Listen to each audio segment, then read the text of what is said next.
He's Omar, he's Gaurav, I'm Majid, we are the substitutes, and Thomas Tuchel is not at Chelsea anymore. He's won a Champions League with them, he's made a whole bunch of finals with them. Uh, Gaurav, how harsh is this a decision? Are you surprised? Are you shocked? What's going on?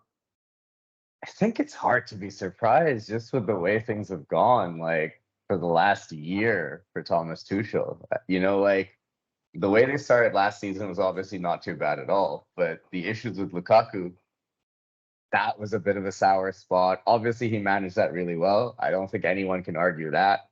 I don't think any manager or fan would argue that. If the player doesn't want to be at the club, get rid of him, whatever. So Tuchel did a great job of that.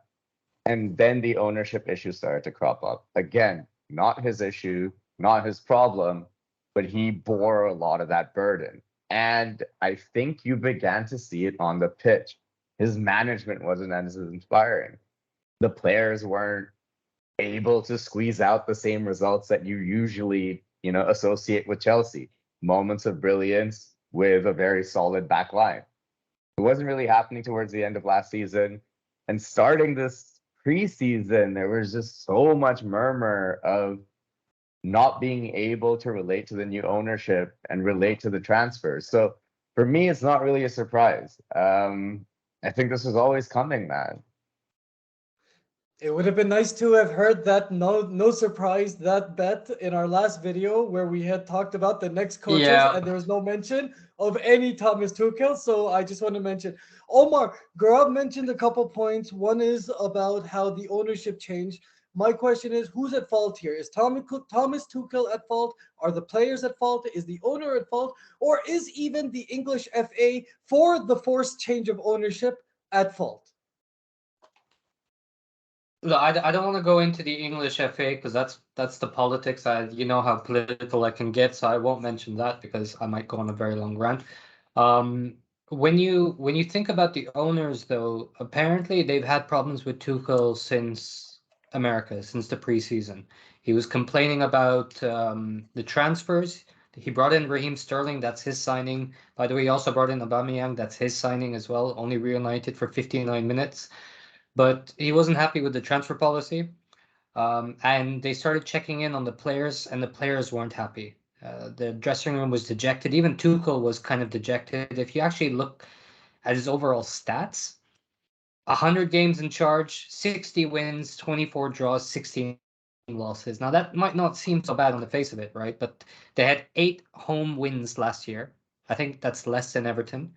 And they won 7 of their last 22. I might have mixed that around, but like those are really bad statistics. So I think the players were kind of disillusioned with Tuchel, and I think Tuchel didn't know how to solve that problem. And I think the owners they just wanted to get a clean break from the Abramovich era. They started checking in on him. He wasn't fitting, and they spent 300 million, but I think this is kind of ruthless. Like they were just like, yeah, he doesn't seem like he's doing well over a long period of time. So it's hard to Has it pinpoint been exactly what's wrong. Has it been a long period of time? Because he's been in charge for like 2 seasons and 7 games. Like this season, if you brought in Aubameyang and you're investing players, wouldn't you give somebody a little bit more leeway? Gaurav? I think under a normal thought process, you probably would, right? Now, if you're a different sort of club, you might. But I think with this club, I think the history of hiring and firing is going to go on regardless of who the owner is. I don't think it's a Russian thing. I think it's just a Chelsea thing. So I think it's also important to note it's not just these 7 games. I know these particular 7 games have been pretty terrible for Chelsea. Shout out Rory Jennings, you poor motherfucker. And then at the same time, the last 3 months of last season were awful.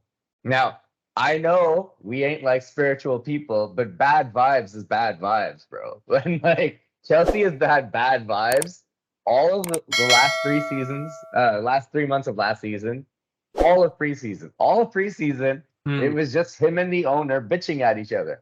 Bro, he's Yeah. he's writing your check. Like, at least communicate a little bit better in the press. You can't keep like criticizing the players and expect them to play for you as hard. So I think, yes, under normal circumstances, you would say that this is a bit of a shotgun reaction. Why are they doing this? But this is Chelsea. And at the same time, this has been going on for a while. German coaches aren't necessarily renowned for their media relations. We found that out at Old Trafford, the hard way, the really hard way. Or they found out. Omar found out at Old Trafford. I'm sitting over at the Bernabeu as long as the Champions League is there. Um, there's a number of possible replacements. One of them is a former Bernabeu guy, Zinedine Zidane. Graham Potter's been thrown around in the mix. Pochettino's in. Omar, who do you think they're going to hire? Who do you think would be very effective in this role, if anybody? If anybody, right? Zidane, I think is a dream that won't happen. I think Pochettino would be decent, but there's a Spurs connection there as well. But like he hasn't really performed so much at PSG. His stock kind of dived. I personally think Graham Potter would be excellent. I think he's done really, really well in his career. First, I believe in Sweden it was. He brought a team from the fourth tier. Then in England, he's done very well at Brighton. But let's see how that goes because I think he turned down Spurs last year before Conte came on board because he just thought there was no structure at the club. And like you've just all mentioned before, there's no structure at this club. They haven't even hired a sporting director. And I think he just took one of their best players or their best young players as well. So like it's just he'd be a good fit, but I just don't know how he'd fit in with that management. I hope it's not him personally. But I think Garb hopes it's not him as well. Yeah, I think, yeah, in a WhatsApp group, I said like, shit. It just better not be Graham Potter. Because I think if Graham Potter is able to manage big names, which I think is the only thing that's missing on his resume, is like managing some superstars and some big money signings.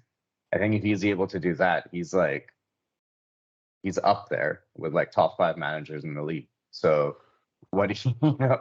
Chelsea will become unstoppable, and that's the last thing we need. So Cool. I'll just close the show by saying it is still remarkable that without a football director, without any club structure, with very wonky ownership, Chelsea have still maintained the standards of Jose Mourinho. They never let a tail dive. They did win the Champions League, and it is amazing how quick people forget or how little leeway the Champions League buys you anymore. I do get what you mean, Gaurav, about the last 3 months of the thing, but I do feel when you have won this Champions League and reached a bunch of finals, you do get at least 1 year. But I'm old school. I'm a dodo. I'm a dinosaur, as you can see it in my shirt. Omar, you have something to say? And The comments you're a about the glory hit. hunter. I do. You're a glory hunter, and as per Chelsea's last successes with sack managers, they're winning the Champions League this season. You know it, right? They're gonna win the Champions League this season again. So I know where your allegiances are gonna lie. They have a solid record of Champions League and like management transitions. I will say that Yeah. much.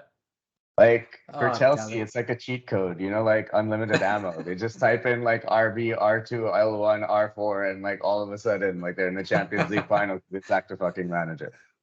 VAR overturned. VAR overturned. No penalty or penalty, whatever it is. Wish the best of luck to whoever's next at Chelsea. You're gonna need it. Lord knows you're gonna need it. Even if you win, you're gonna need it. If you lose, forget about it. You're gonna. Enjoy. Take care, everybody. Share us your thoughts. Like, subscribe, share, and let us know. Most importantly, who do you think will be replacing Thomas Tuchel, or who should replace him? Who would be the best fit? On behalf of the substitutes, I am Majid. Take care. Peace out.